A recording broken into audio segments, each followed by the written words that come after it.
So he eventually quickens his pace, stumbles and falls, but manages to get down there as a fight has broken out. Alderberg has basically said, "You're not going to kill these people. They're not responsible. This is not going to happen." Which, realistically probably wouldn't have happened. He probably just would have been like, whatevs. But at the same time, it was cool that it was a character decision that he decided to make, and it was a good one. It was a very cool character decision, in my opinion. So the priest rushes down there. Outerveg is trying not to hurt anybody. He's like he has this great axe, but he's using the blunt edge of it, and he's trying very hard not to hurt any of the villagers, not to, make things worse than they already are. The Jewish family is just huddled inside the house, terrified, because there's like 30 people outside trying to kill them. Damn it! Oh god, there's a bunch of stuff back in here. Can't get to it either. Can't get to most of it. Whoa. So, it's a bad scene. We'll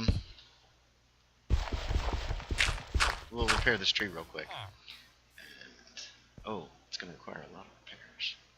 I got to try to remember, where's my stupid... Okay. The priest yells, "Stop!" He actually manages to get the people's attention, which is kind of surprisingly. He surprisingly manages to get their attention, because it's a mob by this point. But player made her roll to I decided to use a persuade check, and she made the roll. So bam, the villagers stop for a moment. And then she managed to talk him down with another persuade check, which I thought was pretty cool. And they managed to talk the villagers down from this, brutal murder that they were about to commit of this innocent family who had done absolutely nothing and was not involved in the least in this, in the terrible goings on of what was happening in Schwarzbrunn. Saved the Jewish people, which was very cool, actually. Even though they were Jews and not Christians. And again, very, very cool. And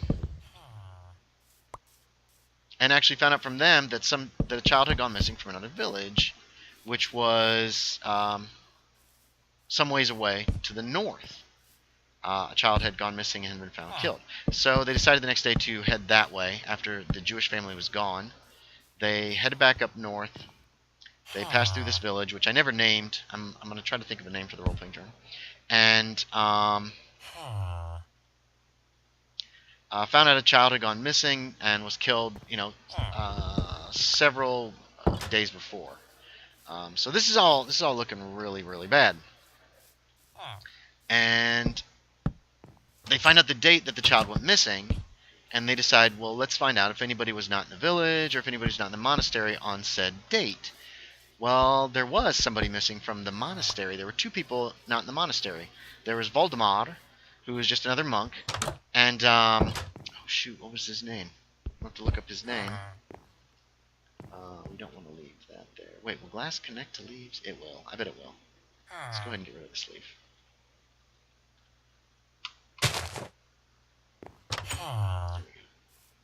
Okay. Valdemar was one, and the other was Fabian. And so they're like, one had gone to take some books somewhere, and the other one had gone to collect a tithe, both to the north, on that same date. So it could have been either one of them, which is bad news for... Now let's see. Okay, you can't get up here easily. I kind of want to put a tower on this like I put on the one in Weathertop.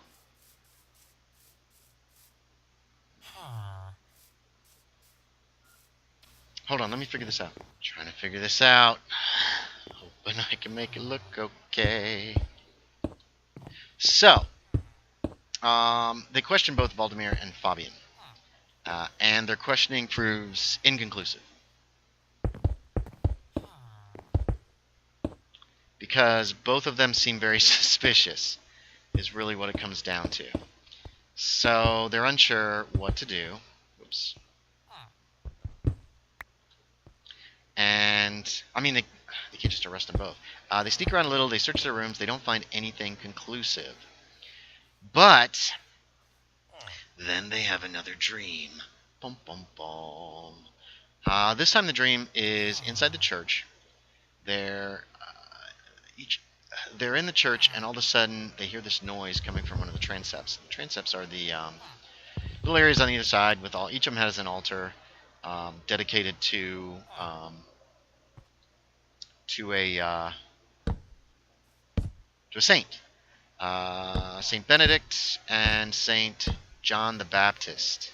We'll come back down and we'll get those. Put some windows in there. On this way, I can also go get some light up here.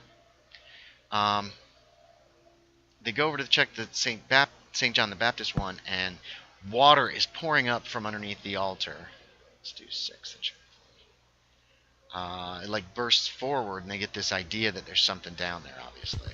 So the next day they go and examine it more closely, and they find that there's actually like runners on the ground, almost like marks from wheels. They eventually figure out there's a secret room under here. You can move the picture. There's a lever. You can pull on the lever. It pulls up a brake of some kind. Dang it, I'm doing a terrible job here. And bam, there's steps that go down. They follow the said steps down, and it leads to... Stick this in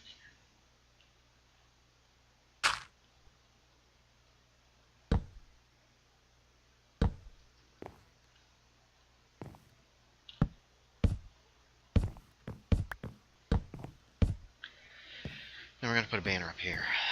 Boop. Bada boop. Steps down to this little cave. There is witchcraft paraphernalia down there. There's, it's bad. It's like, whoa. Black candles, that kind of stuff. Just shouldn't be there, you know? This stuff should not be there. Is that going to be too tall? I kind of want to put higher windows on the sides. I don't know if that's going to make it look weird or not. There we go. We got 2 left, so we can certainly try it. So we could do like this. Oh, dang it. I don't think this is as tall as the other one was. So they decide to... Oops, that's okay. So they decide to kind of do a little stakeout. They're going to keep an eye out on this place. Adalbert's actually going to stay inside, while Father Weiswald will be outside as backup. Will hide in the church. The only problem with the plan is Father Weiswald falls asleep that night while they're on guard duty. They've both had pretty... I almost feel like I should get rid of the little windows then. Let's see how it looks like from out here real quick.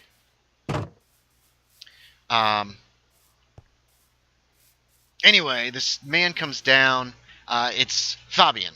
And they realized it couldn't have been Valdemar, because Valdemar is actually a little too stout to be able to fit. When they spotted the guy heading for the church, he was slim. Most of the monks are pretty skinny. You know, they take vows of poverty and silence. Oh, it doesn't look half bad. I think, though, we'll go ahead and use these guys.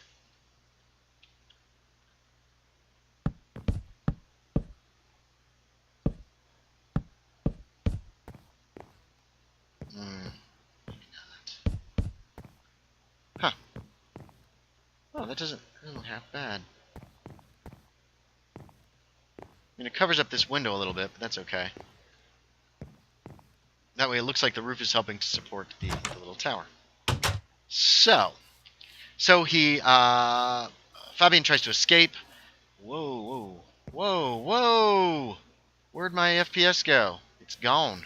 Alright, there, it's back. That was weird. He's attacked by Adalbert, who accidentally kills him, knocks him down to 0 exactly, so he's dead. They gotta figure out what to do next. Darn. Let's go and we'll get a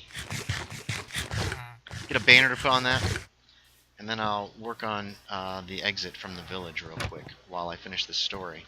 So Fabian's dead. When by the time he gets back, he knocked him down and he's bleeding. He's lying on the steps unconscious. By the time he gets back with Father Weisfeld, he has died. Um, uh, Colin isn't a huge role player. I mean, he's fun and funny when he wants to be, but he's not really big into like drama. When his character learned that he had accidentally killed Fabian, he had his character break down and cry, just bawling, for having murdered, and he felt terrible for it. He was absolved by Father Weisfeld, and forgiven, all that good stuff. But at the same time, that's kind of cool. You'll be able to see that coming on the rail. I don't have the rail line done yet. Maybe I should have done that first. Anyways,